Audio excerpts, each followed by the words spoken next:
Phaethon by Bernard Evslin. Chunk 1. Long ago, when the world was very new, two boys were racing along the edge of a cliff that hung over a deep blue sea. They were the same size. One boy had black hair, the other had yellow hair. The race was very close. Then the yellow-haired one spurted ahead and won the race. The loser was very angry. "You think you're pretty good," he said, "but you're not so much. My father is Zeus." "My father is Apollo," said the yellow-haired boy, whose name was Phaethon. "My father is the chief god, king of the mountain, lord of the sky." "My father is lord of the sun." "My father is called the Thunderer. When he is angry, the sky grows black and the sun hides. His spear is a lightning bolt, and that's what he kills people with. He hurls it 1,000 miles, and it never misses." Chunk 2. Without my father, there would be no day. It would always be night. Each morning he hitches up his horses and drives the golden chariot of the sun across the sky, and that is daytime. Then he dives into the ocean stream and boards a golden ferry boat and sails back to his eastern palace. That time is called night. "Sometimes I visit my father," said Epaphus, the other boy. "I sit on Olympus with him, and he teaches me things and gives me presents. Know what he gave me last time? A little thunderbolt just like his, and he taught me how to throw it. I killed 3 vultures, scared a fishing boat, started a forest fire. Next time I go, I'll throw it at more things. Do you visit your father?" Phaethon never had, but he could not bear to tell Epaphus.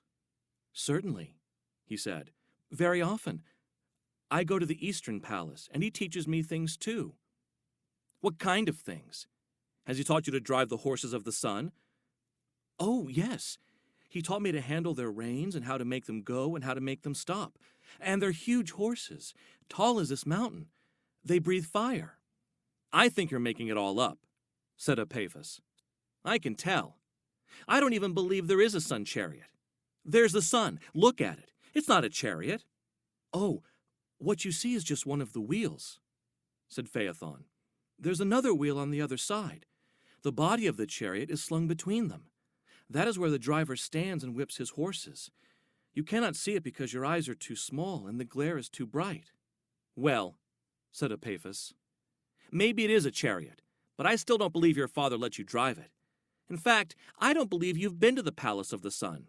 I doubt that Apollo would know you if he saw you. Maybe he isn't even your father.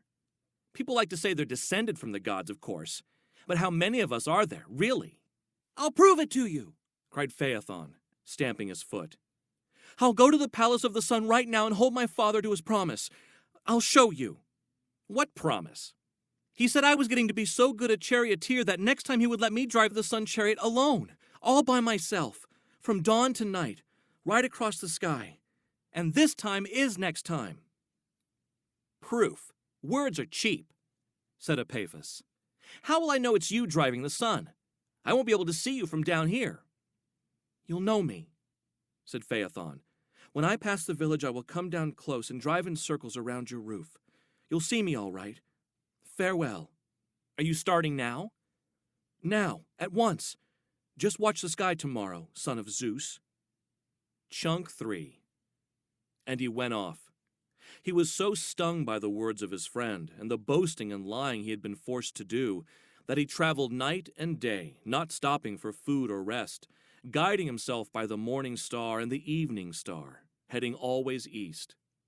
Nor did he know the way, for indeed he had never once seen his father Apollo.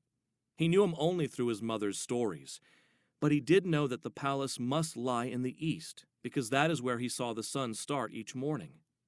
He walked on and on until finally he lost his way completely and, weakened by hunger and exhaustion, fell swooning in a great meadow by the edge of a wood. Now, while Phaethon was making his journey, Apollo sat in his great throne room on a huge throne made of gold and rubies. This was the quiet hour before dawn when night left its last coolness upon the earth, and it was then, at this hour, that Apollo sat on his throne, wearing a purple cloak embroidered with the golden sign of the zodiac. On his head was a crown given him by the dawn goddess, made of silver and pearls. A bird flew in the window and perched on his shoulder and spoke to him. This bird had sky-blue feathers, golden beak, golden claws, and golden eyes.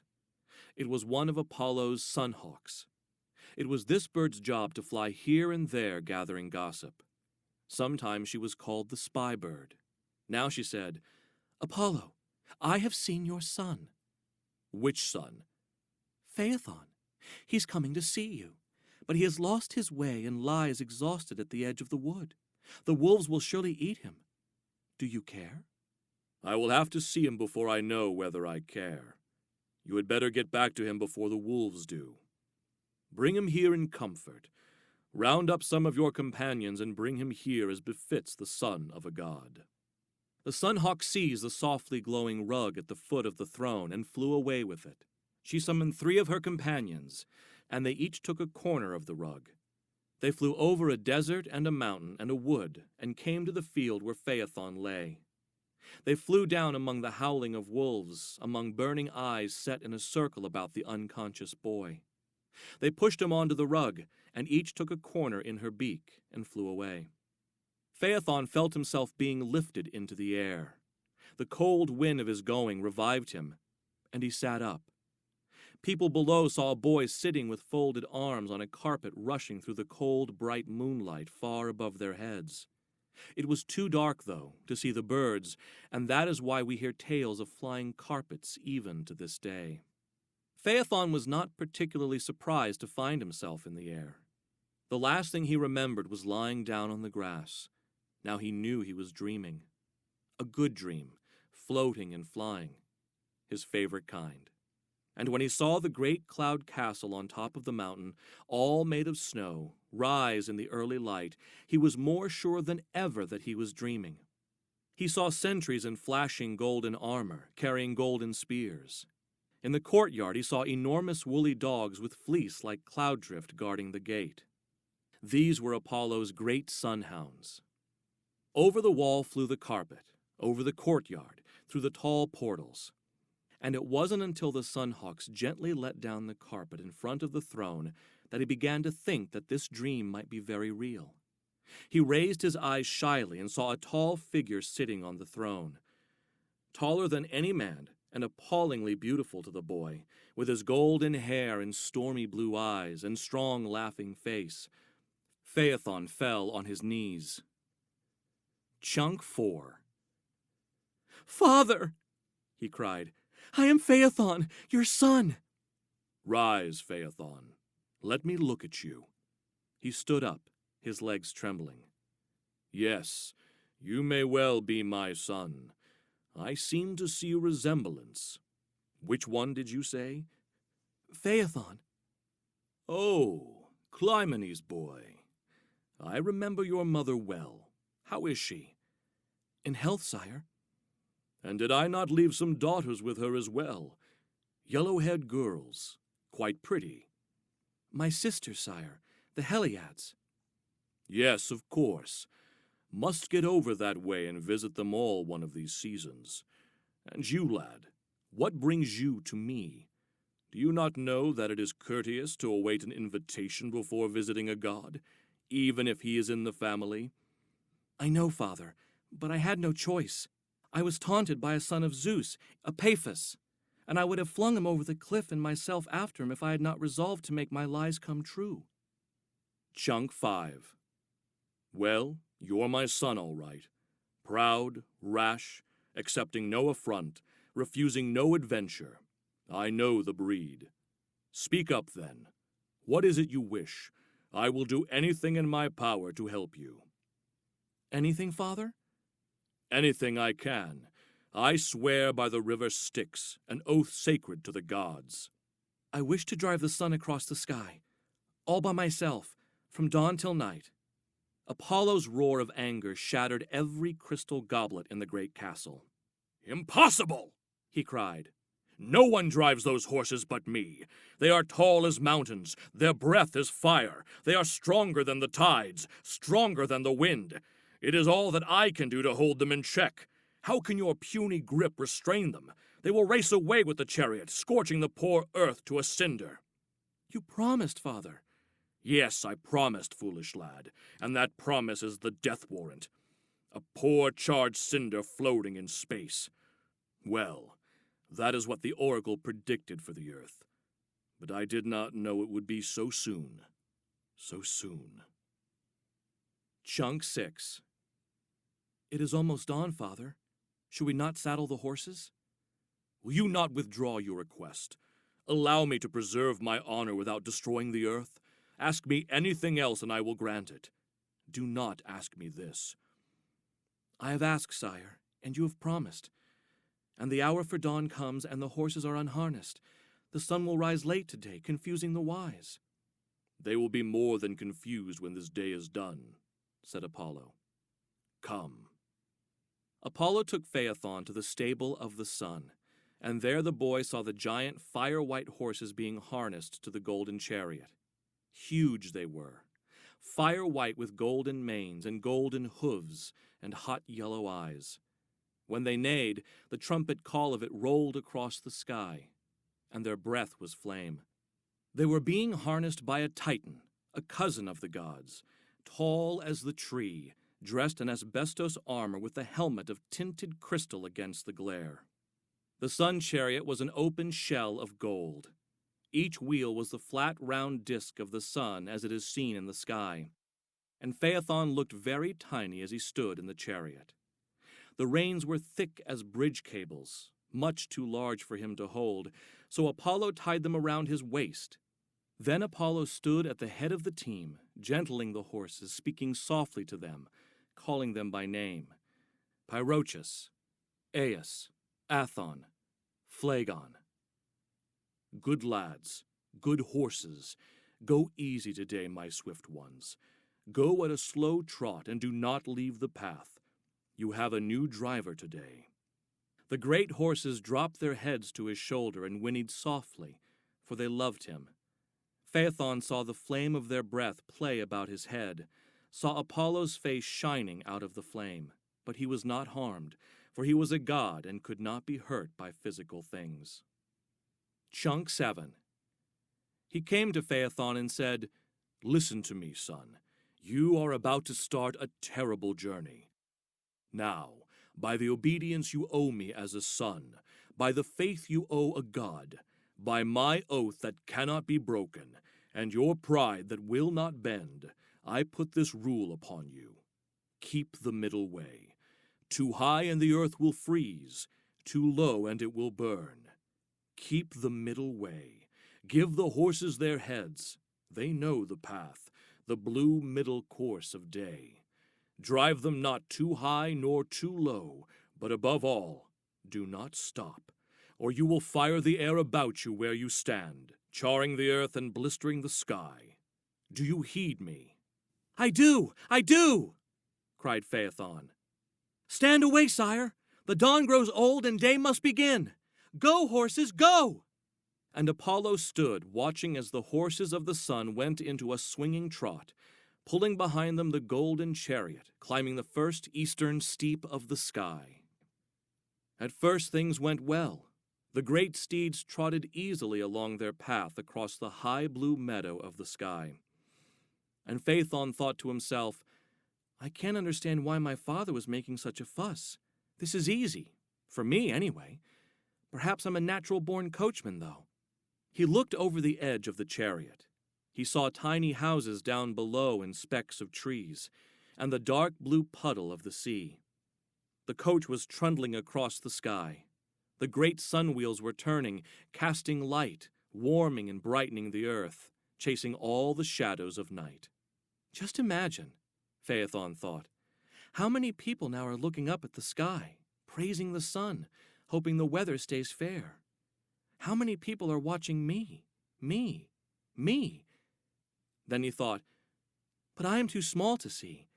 They can't even see the coach or the horses, only the great wheel. We are too far and the light is too bright.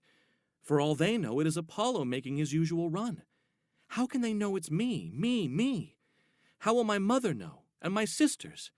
They would be so proud. And Epaphus, above all Epaphus, how will he know? I'll come home tomorrow after this glorious journey and tell him what I did, and he will laugh at me and tell me I'm lying, as he did before. And how shall I prove it to him? No, this must not be. I must show him that it is I driving the chariot of the sun, I alone. Apollo said not to come too close to earth, but how will he know? And I won't stay too long. Just dip down toward our own village and circle his roof 3 times, which is the signal we agreed upon. After he recognizes me, I'll whip up the horses and resume the path of the day. Chunk 8. He jerked on the reins, pulled the horses' heads down. They whinnied angrily and tossed their heads. He jerked the reins again. Down! He cried. Down! Down! The horses plunged through the bright air, golden hooves twinkling, golden manes flying, dragging the great glittering chariot after them in a long flaming swoop. When they reached his village, he was horrified to see the roofs bursting into fire. The trees burned. People rushed about screaming. Their loose clothing caught fire, and they burned like torches as they ran. Was it his village? He could not tell because of the smoke. Had he destroyed his own home, burned his mother and his sisters? He threw himself backward in the chariot, pulling at the reins with all his might, shouting, "Up! Up!" And the horses, made furious by the smoke, reared on their hind legs in the air. They leaped upward, galloping through the smoke, pulling the chariot up, up. Swiftly the earth fell away beneath them. The village was just a smudge of smoke. Again he saw the pencil stroke of mountains, the ink blot of seas. "Whoa!" he cried. "Turn now! Forward on your path!" But he could no longer handle them. They were galloping, not trotting. They had taken the bit in their teeth. They did not turn toward the path of the day across the meadow of the sky, but galloped up, up. And the people on earth saw the sun shooting away until it was no larger than a star. Darkness came, and cold. The earth froze hard. Rivers froze, and oceans. Boats were caught fast in the ice in every sea. It snowed in the jungle. Marble buildings cracked. It was impossible for anyone to speak. Breath froze on the speaker's lips. And in village and city, in the field and in the wood, people died of the cold, and the bodies piled up where they fell, like firewood. Still Phaethon could not hold his horses, and still they galloped upward, dragging light and warmth away from the earth. Finally they went so high that the air was too thin to breathe. Phaethon saw the flame of their breath, which had been red and yellow, burn blue in the thin air. He himself was gasping for breath. He felt the marrow of his bones freezing. Now the horses, wild with change, maddened by the feeble hand on the reins, swung around and dived toward earth again. Now all the ice melted, making great floods. Villages were swept away by a solid wall of water. Trees were uprooted and whole forests were torn away. The fields were covered by water. Lower swooped the horses, and lower yet. Now the water began to steam, great billowing clouds of steam as the water boiled. Dead fish floated on the surface. Naiads moaned in dry riverbeds. Phaethon could not see. The steam was too thick. He had unbound the reins from his waist, or they would have cut him in two. He had no control over the horses at all. They galloped upward again, out of the steam, taking at last the middle road, but racing wildly, using all their tremendous speed. Circling the earth in a matter of minutes, smashing across the sky from horizon to horizon, making the day flash on and off like a child playing with a lamp. And the people who were left alive were bewildered by the light and darkness following each other so swiftly. Chunk 9. Up high on Olympus, the gods in their cool garden heard a clamor of grief from below.